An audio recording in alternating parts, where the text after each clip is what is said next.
Welcome to Module 2, where we'll really begin initiating that change. This video is all about joyful alternatives and reclaiming joy as a compass and a way we orient ourselves.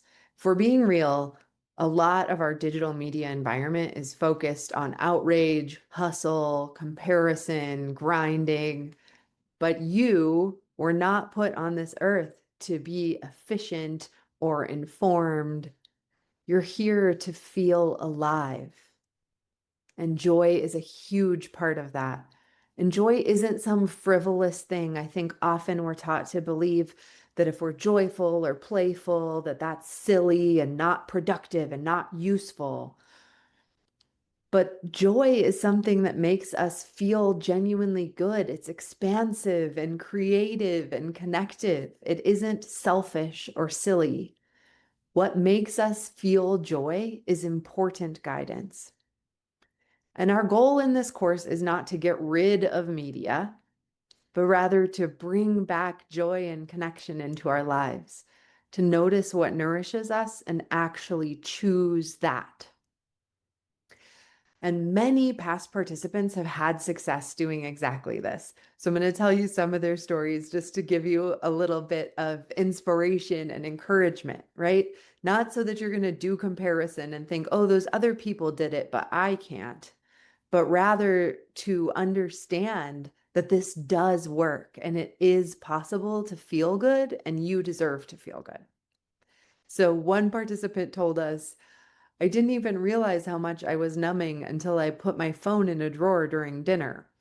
Felt weird at first, but I laughed more with my kids that night than I had in months.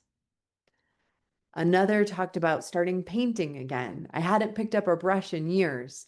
I didn't quit social media completely. I just made more room. And I saw how it changed everything, right? The getting that creative spark back and how good that feels. Someone told us, I made it through a whole coffee without touching my phone. And that's maybe kind of a joke, but if that's where you're starting, that's okay too. The goal here is just to reorient our attention toward what makes us feel joyful, whether it's spending time with our children or our pets or anybody in our lives that we love, or making more time and space for creative expression. Whatever it is, let's begin focusing on that. And also thinking about what we're focusing on when we are online. So what you click on, pause on, and scroll past is shaping your brain, your mood, and your view and beliefs about the world. And many of us are not actually choosing that on purpose. We're involved in a digital ecosystem in which the algorithm chooses for us what we're focusing on.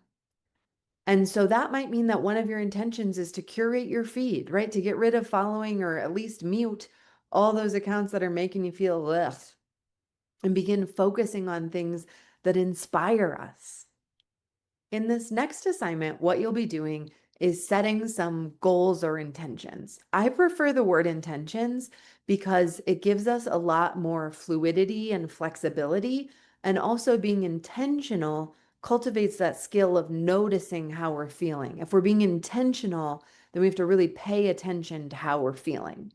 So a goal might be something like, I'm going to get my Instagram or TikTok down to only 30 minutes a day.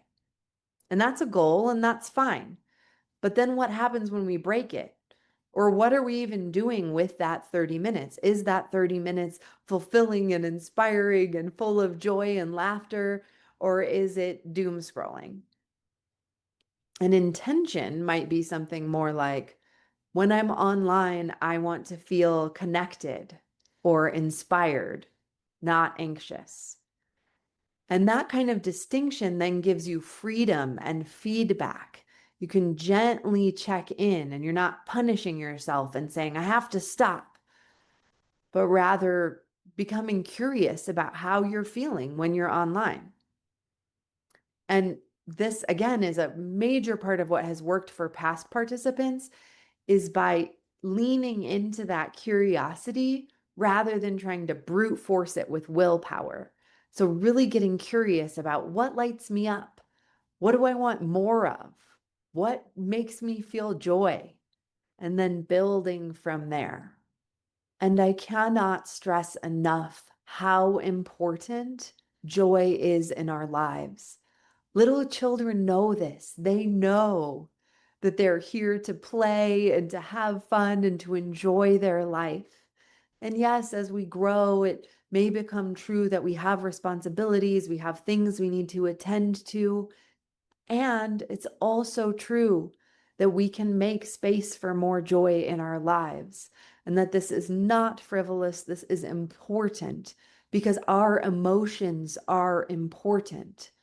They shape how we show up in the world, and they're contagious. You felt this. I know you have. You're around somebody who's really in a good mood and really feeling alive and vibrant. You leave that interaction feeling really good.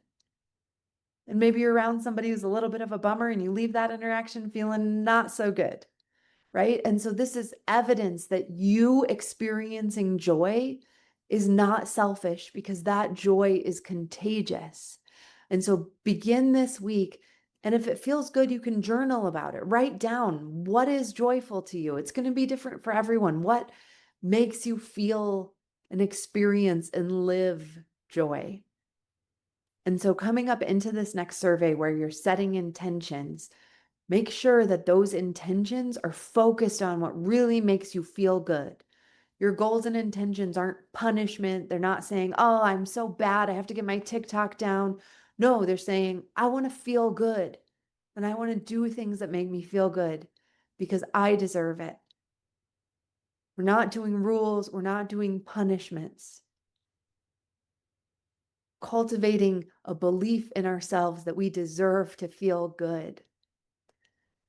So good luck getting those goals and intentions down, and be gentle with yourself. It takes some time, and that's okay. It'll get easier each week. Just hang in there. And I'll see you next time.